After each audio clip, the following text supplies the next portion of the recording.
How do you start trusting again after you've been burned? I was in love. She was my wife, and I thought she was my best friend.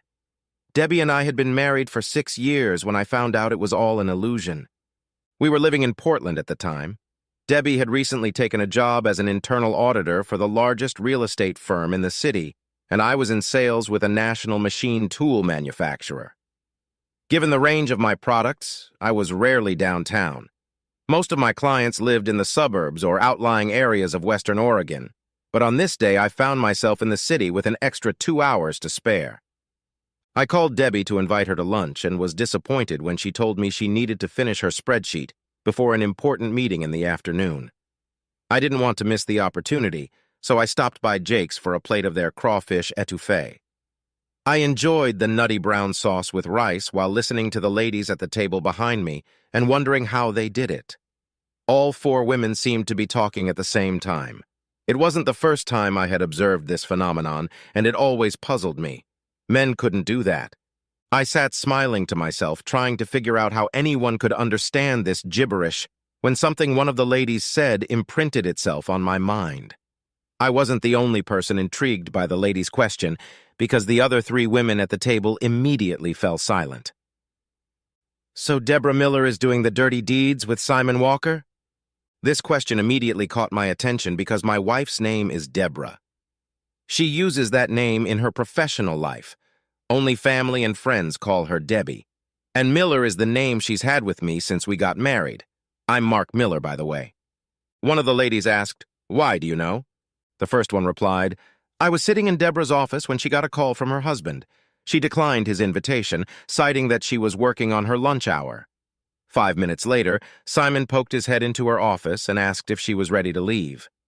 She nodded to Simon, then blushed and looked at me again, obviously embarrassed that I had heard her lie to her husband. My heart dropped at her words, but my ears remained alert as the other ladies continued this stream of gossip. It didn't take Simon long to sink his fangs into another married woman, did it? Deborah has only been in the office for a month. And it's only been 2 months since Heidi Johnson quit. I heard her husband made her quit after he found out about her affair with Simon.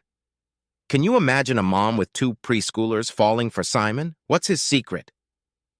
You mean besides those big blue eyes, Ryan Gosling faces? All 4 women started laughing. I had heard enough, so I paid the bill in cash and went to my car. The rest of the day passed like a blur. I tried to figure out how I could confirm my worst fears. If Debbie slept with this asshole, we're screwed. So now, should I hire a private investigator to follow her, or were there other means to do so? Heck, I called Debbie's office and pretended to be a salesman. The receptionist kindly informed me that Miss Miller was out of the office and would be back at 2 p.m., so I'm keeping my fingers crossed that the rumors are unfounded. When Debbie got home that evening, I tried my best to act normal, although I almost lost my temper when she apologized for not being able to have dinner with me.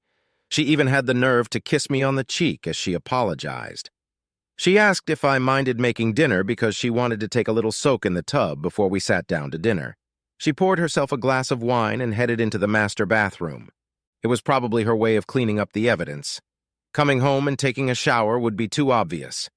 Debbie was smart enough to use the bathroom as camouflage. How many more nights would she use this ruse? I quickly prepared a salad and a tray of cheese and crackers, then headed for the bathroom.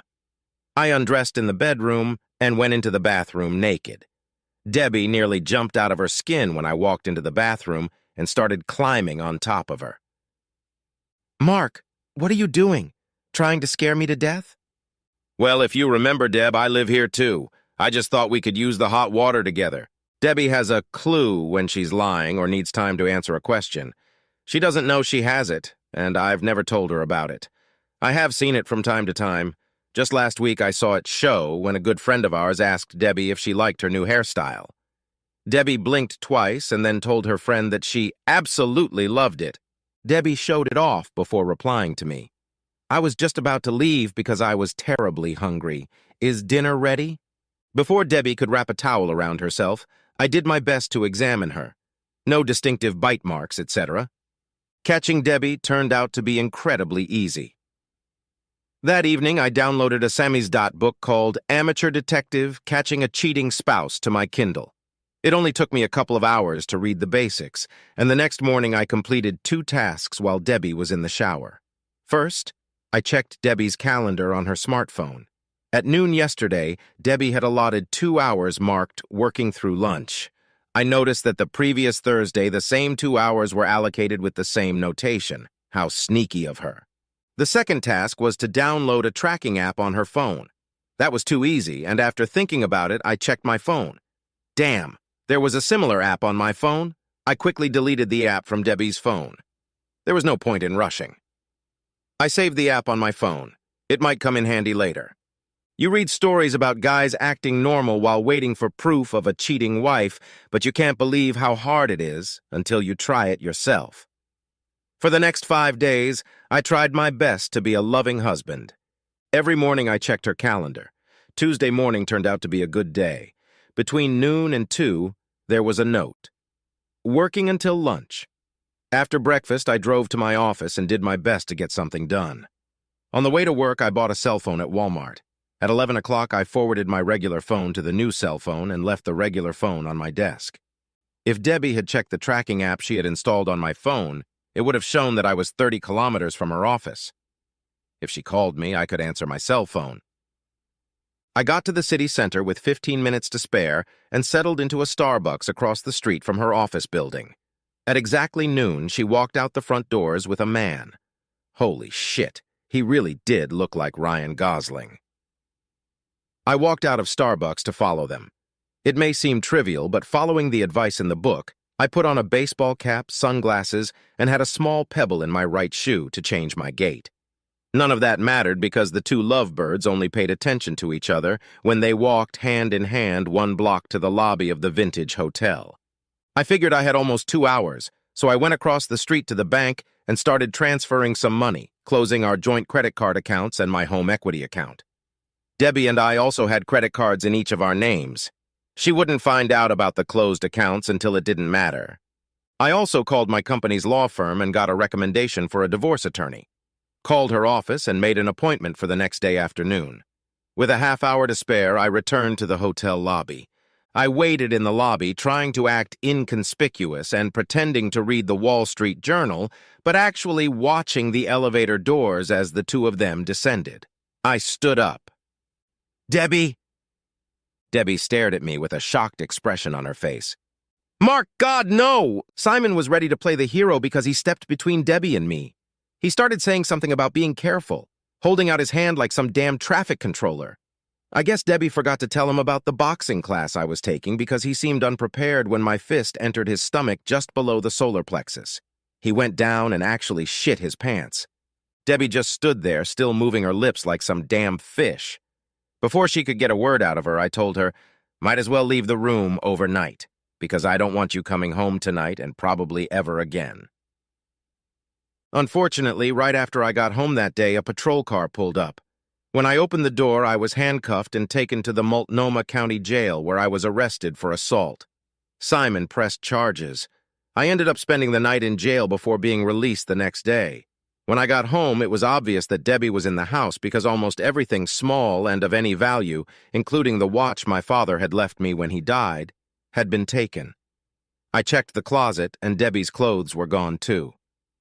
Good riddance. I still had time to shower and make it to my meeting with my lawyer. Over the next 3 months, the following happened, in no particular order. The charges against me were dropped because I was lucky that the clerk behind the front desk told the police that Simon had motioned at me, and she saw him raise his hand. It looked to her like he was ready to attack me. I guess she was the kind of person who is happy to see any scumbag with a married woman get what he deserves. She wasn't really lying, she just interpreted Simon's actions in my favor. I only communicated with Debbie through our lawyers. She tried the "can't we settle this" procedure. I firmly said no, and the divorce papers went through the system. When I refused to agree to counseling, Debbie got angry and tried to get more than half of our joint assets, alimony, and so on. Luck was on my side because my attorney argued that even though we lived in a no-fault state, I shouldn't have to suffer the consequences of her actions. The judge was swayed. My attorney took a unique approach. He reminded me that while Debbie had the option to write her own vows, she had agreed to traditional vows that included renouncing all others. So I expected fidelity. Second, we had testimony from Debbie's co-worker about a conversation in Debbie's office when she declined my invitation to lunch to have lunch with Simon. Third, and you could hear the pin drop when it came to the trial. Debbie took my father's watch while I was in jail. The judge tried her best to keep a neutral expression on her face when she heard this testimony, but it obviously made an impression on her. Even Debbie's lawyer cringed when the statement was read in court. I got the divorce and my watch back. Debbie and I split everything we had accumulated during the marriage, and she received no alimony. Debbie asked for one more thing, and it was granted. She asked to meet with me before the final papers were signed, sealed, and delivered. What the hell? I agreed, at least out of curiosity. So we sat down at her attorney's office, and she started talking shit about how much she loved me, how sorry she was for falling into Simon's trap, and how she thought we were a great couple with a great future. When I'd heard enough, I decided to bluff. "Debbie, tell me about the others." Debbie blinked twice before answering. "Mark, I have absolutely never been with any other man since we've been together." I shook my head. "Goodbye, Debbie." That must have really pissed Debbie off, because 3 weeks later I received the CD in the mail. I found that hard to believe. I always thought Debbie was a pretty smart woman, but on the disc was a sex tape of Debbie and Simon. It started with a fully clothed Debbie looking directly into the camera. "Mark, this is for you. Eat your heart out." In any case, Debbie always knew how to fight back, and it was probably taped after our divorce, so I decided to watch two good-looking people have sex. The whole video was only 15 minutes long, but it was one of the hottest 15-minute movies I've ever seen, so I thought it was worth sharing. I started a Tumblr account called Debbie Sleeps with Simon and posted the video to the site. The site racked up a couple hundred views each day and a huge number of likes before I deleted it. I seriously considered sending out links to the site to Debbie's parents, friends, and employer, but in the end, decided to ease the tension of the war. I never told Debbie about the Tumblr account, but I sent her an email warning her that another video like this would get on her father's computer screen. Debbie actually responded with an apology and an unconvincing explanation that she was still hurt by the way it ended and was trying to make me jealous. She promised to stop. I'm a pretty stand-up guy. I'm sure most people who know me even consider me a little cold. After the divorce and even after watching the video, I didn't cry, drink for a week, or think about eating my gun. I was just sad. After all, Debbie had been my best friend for the 6 years we'd been married. Her betrayal had stripped me of all trust in other people. If you start to think that people are untrustworthy, you start to see it in your everyday interactions with people. In my college psychology class, I'm pretty sure they called it a self-fulfilling prophecy. Now, when a bartender or a sales associate would give me change for a 10 instead of my 20, I thought they were trying to screw me over. Little things like that turned me into a cynic. My sales job didn't help either because it's such a dog-eat-dog environment. As for women, I was doing the usual routine, chasing skirts and hanging out in bars, kind of a lonely existence, until I met Becky. A year after my divorce, I met Becky at a dinner party thrown by some clients. Becky was beautiful, with green eyes, blonde hair, a figure that belonged on the cover of a Victoria's Secret catalog, and most importantly, the personality of a woman you'd be proud to bring home to meet your family. Her smile and laughter could light up a room. They certainly lit me up.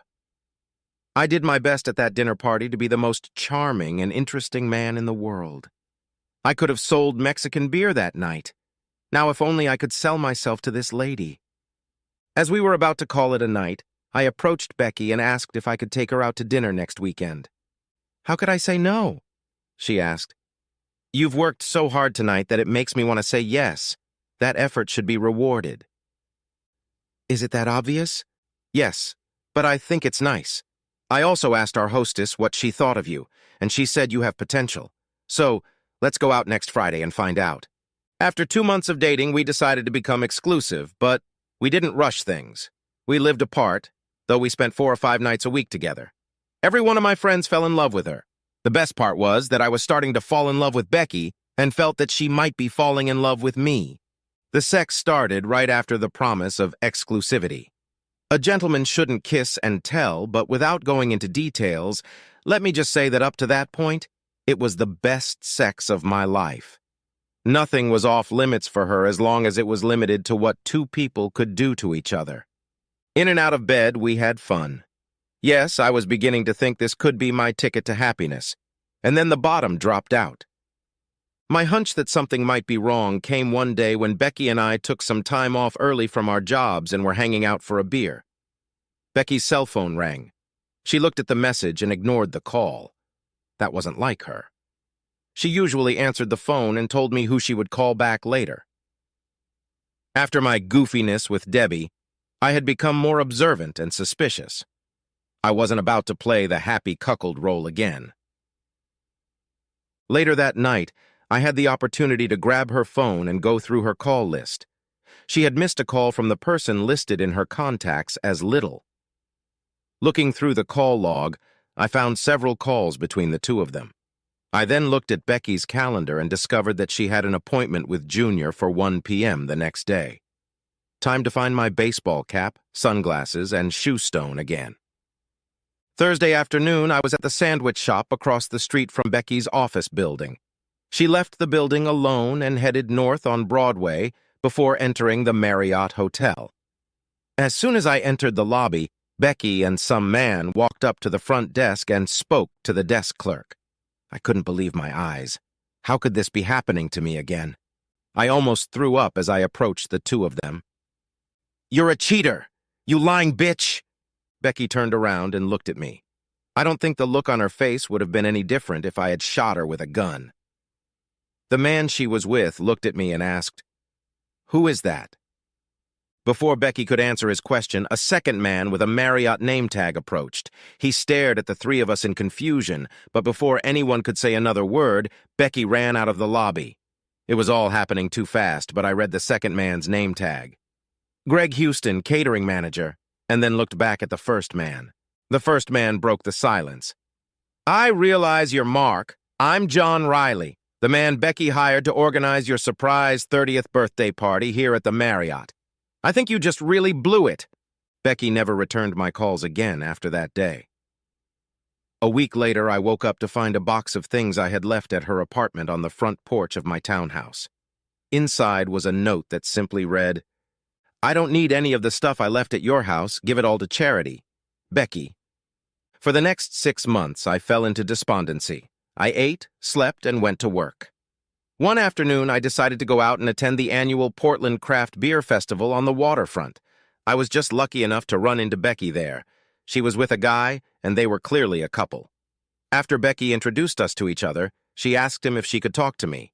To his credit, her boyfriend said yes. "Mark, I'm sorry I never spoke to you again, but I was so hurt and so angry at the time. That night I called my mother, and she told me you were damaged goods and needed to flee. I took my mother's advice and left you alone." Becky, I wish I could be mad at you for the way things ended, but unfortunately I think your mother is right. Debbie's betrayal hurt me more than I could have imagined. I'm sorry I called you names in the hotel lobby. You didn't deserve it, and I was an ass. Mark, get help. You're too good a person to live the rest of your life alone because one person betrayed your trust. Find someone who can help you, whether it's a psychologist, a priest, or whoever. I'm sorry I wasn't the right person to give you your integrity back. We almost had something. Thanks for the advice. I think you're right and I need to get a grip. Thank your boyfriend for giving us a chance to talk. You deserve a guy who trusts you enough to do that. Say hi to your mom for me and tell her what I said. She raised a beautiful woman and her instincts were right. We stepped away from each other and I saw moisture in her eyes. I had to turn around quickly before she saw my tears. So, where do you go when you need to regroup and get your life back on track? Where I should have gone when my marriage fell apart. I took a 3-week vacation and went home to Chicago. Time to play prodigal son. My mom still lived in the house we grew up in on the north side of town. I was the only one of her kids to move out of the neighborhood, so she wasn't alone. My older sister had 2 children, and my younger brother had 3. I often teased him that his wife was a regular baby-making machine. 3 children before his 30th birthday. With 5 grandchildren around, Mom was busy. but I knew she missed my presence. I can't imagine why, though, since she always claimed I was the cause of her gray hair. On my second day in town, Mom invited my brother and sister and their families over for a big feast. She made my favorite meal, her homemade lasagna, and my favorite dessert, her chocolate cheesecake. Like I said, it was just like the prodigal son. I played the long-lost uncle and gave each of my nieces an expensive electronic gift that most of them were too young to use. You could see their parents rolling their eyes at my stupidity, but I think they appreciated my sentiment. After everyone left, my mom and I did the dishes together and were able to chat. Mom wasn't one to hand out advice. That was always Dad's job, but Mom always knew what to do. Your buddy Hank Taylor still stops by from time to time. He asks how you're doing. When was the last time you two talked? Not as often as we should, and before you say it, yeah, it's probably my fault we don't talk more often. Call him. Hank was my best friend from the time we met in kindergarten until I left for college. We were inseparable. In Little League, he was the pitcher and I was the catcher. For 6 years in soccer, he was the quarterback and I was his receiver. I quit baseball my freshman year because I was a mediocre outfielder at best, and the track coach noticed in gym class my ability to pole vault and high jump. I quit soccer after my freshman year because my father was worried that I would get injured and ruin my chances of getting a college athletics scholarship. As a junior in high school, I was one of the best pole vaulters in the country, and the University of Oregon was about to admit me. My father's decision to remove me from soccer had a negative impact on Hank's life. Our soccer team had just missed out on a state championship as a junior. Much of our success was due to the Taylor-Miller combination. I was Hank's #1 partner. His senior year was a bust. Most of the players had glass hands, and his stats weren't good enough to get him a college soccer scholarship, his first love. He got a baseball scholarship to Southern Illinois and excelled himself. Hank knew my father and his influence on my decision, and he never resented me for quitting soccer. I ended up going to university and was on my way to the Olympics when a freak accident ended my pole vaulting career. During warm-ups at the NCAA finals, my pole snapped in half. It happens once in a million. I fell at an awkward angle and shattered my knee so badly that it took 2 years of therapy to regain 90%. By then, the Olympics were over, and I had earned my bachelor's degree. I also had $250,000 in the bank after the pole manufacturer settled. In case you're wondering, Debbie couldn't touch the $250,000. With me at Oregon and Hank at SIU, we started to drift apart. I was one of his best men when he married Janice and was last home after Janice gave birth to their second son. It had been a little over 2 years since I'd last seen Hank, and if he was angry at my negligence, he didn't show it. 30 minutes after I called his house, we were sitting in his backyard drinking beer. First, I learned about what was going on in Hank's life, his job, Chicago firefighter, his wife, Janice, and his 2 sons, Mark and Hank. Then it was my turn. Hank learned of my divorce from my mom, but she didn't share any details. He was less surprised by these events than I expected. He was surprised when I told him how my relationship with Becky ended and how I had trust issues. After Debbie's infidelity, I had a hard time trusting anyone. It just seemed like it was every man for himself. Hank stared at me for a moment before answering. That's because you've been hanging out with the wrong people for the last 12 years. Let me tell you a story you don't know. For all 3 years that you and Ginny dated in high school, I had a crush on Ginny. Yeah, I can see by the look on your face that you had no idea. That's the way it should be. A friend never messes with a friend's lady, no matter what. Remember that trip to my uncle's cabin in Door County? You had to work on Friday, just like the girl I was dating at the time. Ginny and I went to the lodge Friday morning to get everything ready. You and Stacy were going to come over Friday night after work. Your car broke down, and you didn't get there until close to Saturday night. So, Jeannie and I were going to spend the whole night alone because we got a call saying you were stuck in Milwaukee. We're drinking cheap wine, and Ginny is still wearing one of her bikinis after swimming in the lake. And to top it off, the power went out at the cabin. So now we're sitting by candlelight. And you want to know what happened that night between Ginny and me? Nothing, because a friend never crosses that line. And if I hadn't been a friend and tried to hit on Ginny, you know what would have happened? Nothing! because Ginny was the kind of girl who would never cheat on her man. You went to Oregon and left the people you could count on to fulfill your Olympic dream. That's fine. But you shouldn't have replaced your friends with self-centered bozos who only care about themselves. I feel sorry for you, Mark. It took me a few moments to realize what Hank had said. Then I thought about Jeannie. Do you have any idea where Ginny is or what she's doing? I haven't seen her since the first Christmas I came home my freshman year in Oregon. We practically broke up that week. Another long-distance affair gone bad. That didn't help. I promised that things would be easy with Delta and the sorority girls. Jeannie was here a couple months ago. Now she's a widow with a 5-year-old son. A widow? What happened? Her husband's last tour of duty in Afghanistan. He got shot. She didn't go into detail, but I understand that he received some important medals for bravery and, unfortunately, posthumously. Ginny is trying to hang on for their son's sake, but you can see she's barely hanging on. She still lives in San Diego County, not far from the base, and his fellow officers look after her. It would probably be nice for her to hear from you if you wanted to get her email. Is she still attractive? Did anything happen between you two while she was in town? I looked over my shoulder as I asked this to make sure Janice couldn't overhear our conversation, but the front door was closed. You weren't listening, Mark. What the hell happened to you? First of all, I would never cheat on Janice. Second of all, Jeannie would never have sex with a married man. It's just not who we are. You need to get your head out of your ass. Only Hank Taylor could talk to me like that. That night I sent Jeannie an email. Jeannie, Hank Taylor gave me your email address. I hope it's not inappropriate of me to contact you, but I'll be in the San Diego area this weekend and was wondering if I could take you and your son out for lunch or dinner on Friday or Saturday, just to catch up with you. Best wishes, Mark. Early Tuesday morning, I received a nice, unexpected response to my email. Mark. How nice to hear from you after all these years. Lunch on Friday will be fine for me and my son, Kevin. My address is XX. I will expect you at noon unless I hear from you otherwise. Your friend, Jeannie. Hank had been on duty since Tuesday, which meant he'd be at the firehouse until I left town. But he invited me to tour the station and have dinner with his crew. I accepted his offer, and later that day I sat at a table with the fire crew. Blacks, whites, Hispanics, men, and women. I still have a hard time explaining the feelings I had as I sat between two of Hank's co-workers.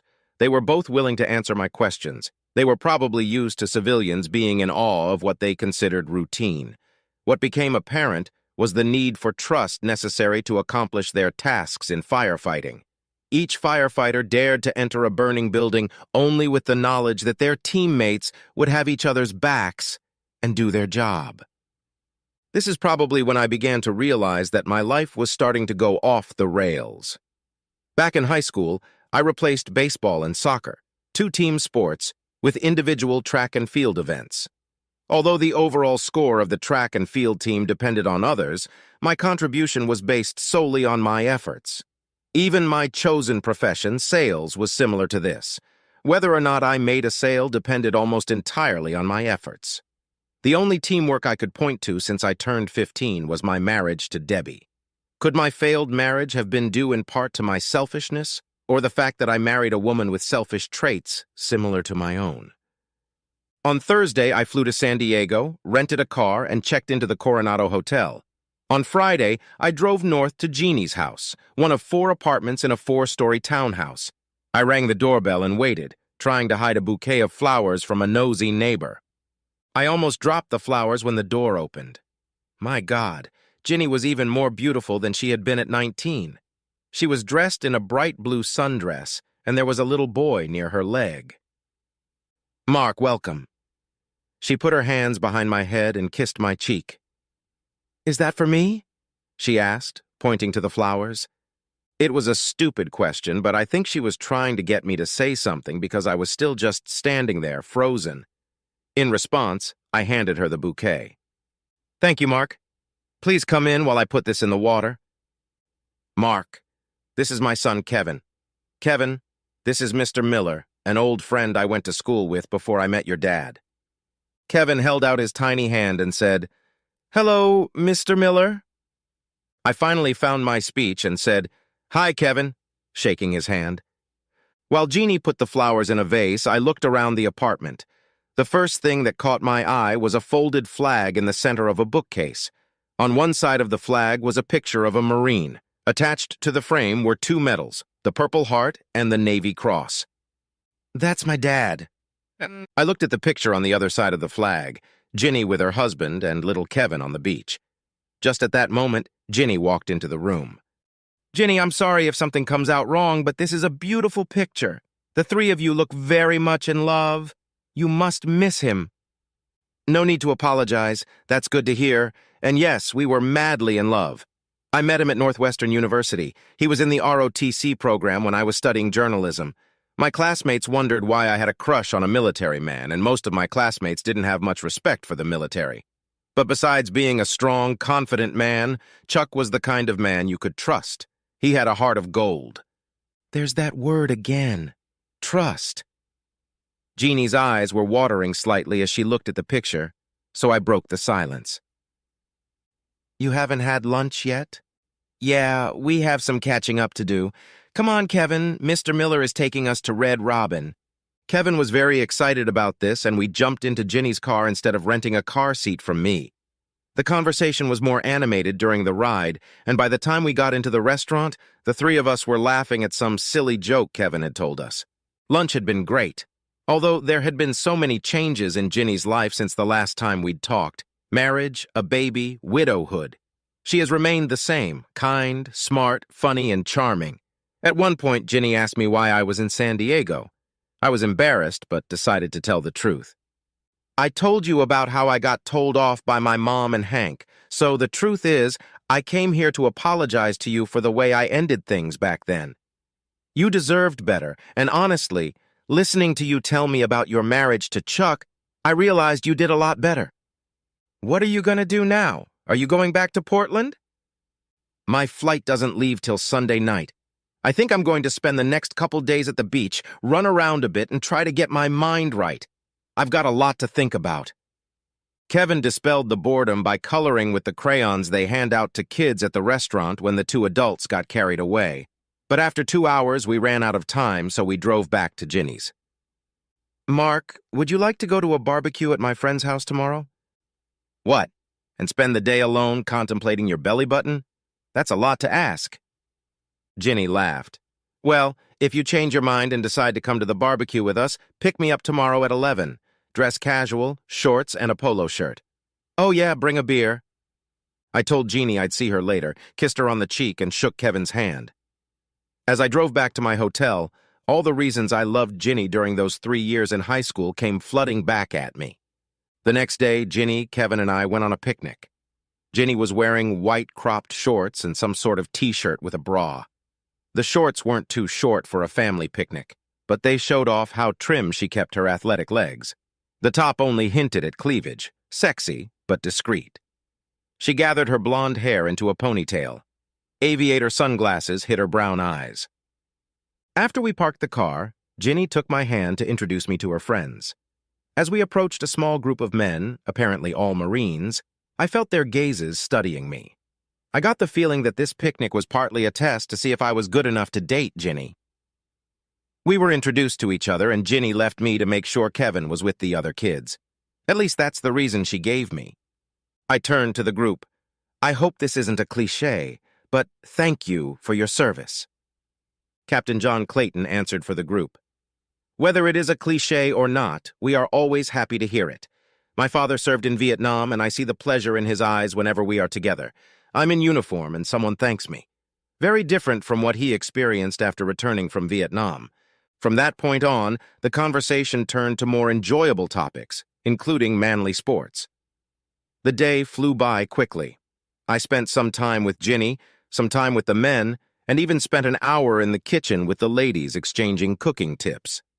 At the end of the day, I was invited to join the men at a local tavern after I drove Ginny home. Kevin was asleep in his car seat. "So, did I pass?" "I think so. But Doreen will probably call me after you leave for the tavern. Then I'll get another call tomorrow after the men report to their wives tonight. I hope you don't mind too much. They're a close-knit group who take care of themselves. I will always be a part of them because of Chuck." He and John Clayton were very close in Afghanistan. I held my breath and decided to ask the question that was swirling around in my head. So, the fact that I'm being tested means you want to keep dating me? Yes, Mark. We've both changed since high school, but I still have something in my heart for you. If you want to keep dating me, I'd really like that. I'd like that too, Jeannie. Let's start the test. We laughed, and I remembered how much I used to love the sound of her laughter. It'll probably be late when I leave the bar. Can we see each other tomorrow if I pass the tests? Ginny laughed again. I usually go to Mass at 10. You can join me at Mass or come later. She looked me in the eye. When was the last time you were at Mass, Mark? Other than funerals and weddings? It's been at least 10 years. I slowly drifted away from the church when I moved to Oregon. I didn't stop believing, I just stopped going to church. We pulled up in front of her house. I gently pulled Kevin out of the car seat and carried him to bed. I turned around and saw Ginny in the doorway, looking at us with a smile on her face. I walked over to her, gave her a hug, and kissed her. She kissed me back. I'll see you tomorrow. I'll be here at 9:30. Wish me luck. I walked into the bar and was greeted by 5 men, including John Clayton. What are you having, Mark? I looked around quickly. A beer would be nice. Rodriguez, 1 beer for our friend. The bartender poured me a mug, and the 6 of us took a table. John was obviously the leader, so he started the whole thing.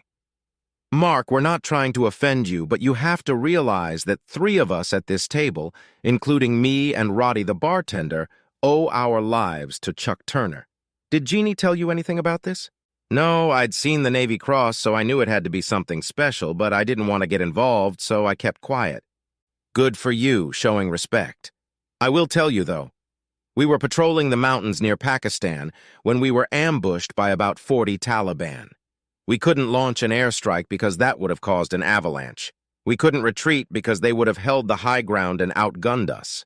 Chuck ordered us to outflank them while he and Rodriguez stayed in position to draw them closer. It took us 3 hours over this rough terrain to advance behind the Taliban. Within 3 hours, Chuck and Roddy were occupying them. We were able to outflank them, and from the high ground we were able to destroy them. But by the time we got to Chuck and Roddy, both were wounded. Chuck had 4 wounds, and he was still fighting. He died in my arms. Roddy was unconscious with wounds to his head and leg. Roddy has a prosthetic leg, and that's why he's a bartender and not on active duty. So that's why we're responsible for Jeannie, at least until someone comes along and relieves us of the responsibility. Someone worthy. I understand, John. Let me put it to you this way. Ask Jeannie if I ever did anything disrespectful in the 3 years we were together. My worst sin was letting her leave, but I think it turned out better for her because she met Chuck and had their son. I didn't have the maturity then to be a good husband or father. I never touched a woman in anger, even when I caught my first wife with another man. I may not have what you have, the courage to accuse men shooting back at you, but I'm not a coward either. I wouldn't back down if it meant protecting the man I love from harm. I've recently realized that I'm a little self-centered, but I'll work on that. So, now that I know how things are, let me ask you all. I paused to look around the table. Do I have your permission to keep seeing Jeannie? People might think it was a little over the top to ask permission to date an adult, but I saw it as a way to show respect for their obvious concern for a fellow widow. I wasn't pretending, but I'm a good salesman because I'm a pretty good judge of character. And it was the right question because the answer was a broad smile from John and the others. Roddy, could you get us something tasty? Make it a Knob Creek. Rodriguez brought 7 shot glasses half filled with the amber liquid. John raised his glass for a toast. To Captain Chuck Turner. Rodriguez joined us and we all clinked glasses and drank. We stayed for a couple more hours, drinking slowly to avoid drunkenness, but touching on many topics. At one point I was told why Ginny wasn't currently dating anyone. John told me the whole background. Ginny and another Marine had started a serious relationship last year. The problem was that Jeannie couldn't be serious with the other Marine, not after losing her first husband. And Tom had dreamed of being a Marine his whole life. Tom told Ginny that he would quit the Marines, and Ginny told Tom that if he did, she would never speak to him again. Tom transferred to Lejeune right after that, and from then on, Ginny wasn't serious until she got your email. Doreen said she called that day, very excited about your visit. Don't say I said anything. I won't say anything, but thanks for sharing. The next day, my affair with Jeannie began. I had racked up some serious Alaska Air frequent flyer miles flying between Portland and San Diego. Every other weekend was spent with Jeannie and Kevin. Hotel rooms were getting expensive on top of airfare, and Ginny wasn't ready for us to consummate the relationship. John and Doreen were kind enough to put me up in their guest room. At home, I struggled to develop my interpersonal skills. Even my boss noticed a difference in my behavior. I joined the company's softball team. In San Diego, I played doubles tennis on the base courts. Jeannie was my partner, and we did well with new partners. This was my 5th trip to San Diego. It had been 3 months since my first visit. I walked out of the terminal and got into Jeannie's car. When I looked back, Kevin's car seat was empty. "Where's Kevin?" "Doreen and John are picking him up this weekend. I have a surprise for you. I hope you like him," Ginny replied as she pulled away from the curb, leaving the airport and heading north. Ginny didn't tell me anything else about our destination, so we talked about other things. She told me that Kevin was disappointed that he wouldn't see me until Sunday. He had really grown attached to me. I could tell Ginny liked that just by the tone of her voice. As we drove, I noticed that Ginny was wearing the same blue sundress she had been wearing at our first lunch, but this time she had no bra under the dress. We pulled up to La Jolla Beach and the tennis resort. She smiled broadly at me. "I think it's time, don't you?" My answer to her question was a wide grin. As soon as she parked the car, I grabbed her and kissed her. "You know I've fallen in love with you again, don't you, Mark? Sad." "Well, thank goodness, because I've been hoping you would since that very first weekend. I love you, Jeannie. What a weekend." Jeannie and I ordered room service and made love all Friday night. That's funny. We had sex twice in the 3 years we dated in high school, so we have some expectations of what that would be like. But the intervening years have taught us both something, thank goodness. Because what we did that night was nothing like the awkwardness of those 2 teenagers over 12 years ago. Let me just say that by the time I passed out after 2 a.m., a huge smile was shining on my face. We played tennis on Saturday afternoon and made love on Saturday night. Sunday morning, she surprised the hell out of me by taking us to a nude beach under the cliffs at Torrey Pines. Ginny stayed in her bikini swim trunks but took off her top. I mustered up the courage to take my swim trunks off for half an hour before worrying about sunburn and putting them back on. "How did you know about this beach? Don't tell me you've done this before." "Don't say anything, but Doreen and John come here from time to time. Doreen told me and swore me to secrecy.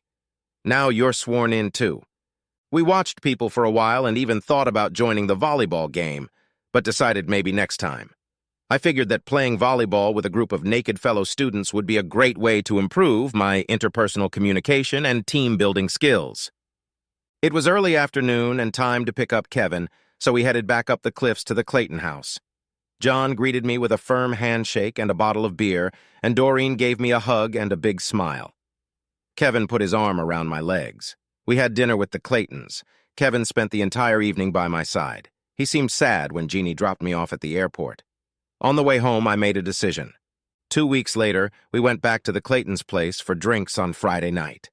When John and I were alone, I initiated him into the matter. "I'm going to ask Ginny to marry me unless you have a reason why I shouldn't." "I'd be disappointed if you didn't. She's madly in love with you, and I can't imagine a nicer guy or anything else that would make her happier. Does this mean she'll move to Portland?"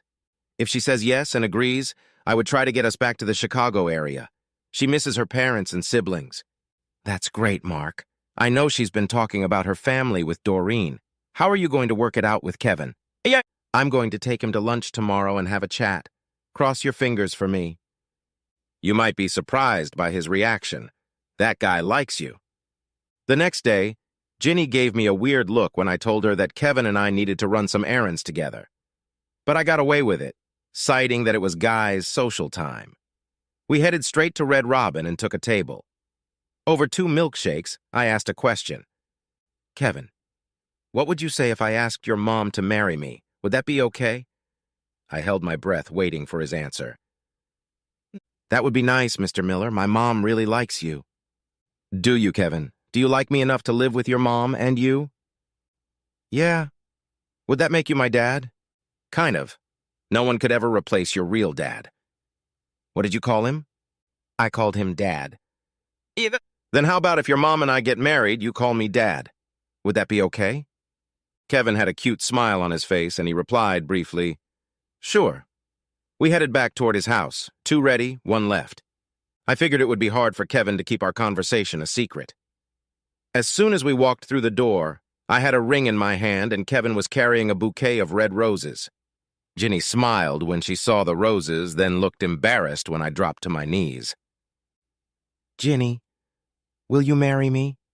Not very original, but straight to the point. Ginny dropped to her knees and hugged me. Yes, I love you, Mark. That was all I needed to hear. Kevin gave us a hug. Unfortunately, he forgot to drop the roses first, and the thorns scratched my neck. Thankfully, that was probably the worst thing that happened in our years together. Epilogue. I'm not going to drag this out. My life with Ginny has been blessed in so many ways. We were married 3 months after I proposed. By then, I had found a great sales job at a startup north of Chicago, close enough to our families and old friends. Kevin now has a brother and sister. They all call me Dad because that's what Kevin calls me. Ginny still looks amazing after 3 kids. We still play doubles tennis, and please don't tell anyone. But we learned to play volleyball and have a game at Black's Beach whenever we visit the Claytons. Last May, our family met the Clayton clan in Washington, D.C. We took the usual tours, and on Memorial Day, we visited Chuck's grave in Arlington to pay our respects. It had been 10 years since Captain Turner had been taken from his wife and son. It was a sad, somber, and proud day. I was glad John and Doreen were there to help me comfort Kevin and Ginny. It took all day to bring back the smiles, and for a few days afterward, you could see the pain from time to time. But it was the right thing to do. To pay our respects to any person, whether a member of the military, a police officer, or a firefighter, who volunteers their lives knowing that one day they may be required to sacrifice everything to fulfill their duties. We are back from our trip, and it took a few weeks, but things are back to normal. Even Captain Charles Turner's flag, medals, and picture on the bookcase. For me, it's nice that Ginny and Kevin let me into their lives after having such a brave man as their husband and father. As for me, well, I'm glad I opened my eyes and ears to learn what trust really is. Even Hank has stopped threatening to kick my ass, although he still gets mad at me every time I miss a bunt during our softball league games. My excuse is that I'm distracted by a beautiful blonde with 3 cheering kids in the stands. My life is good,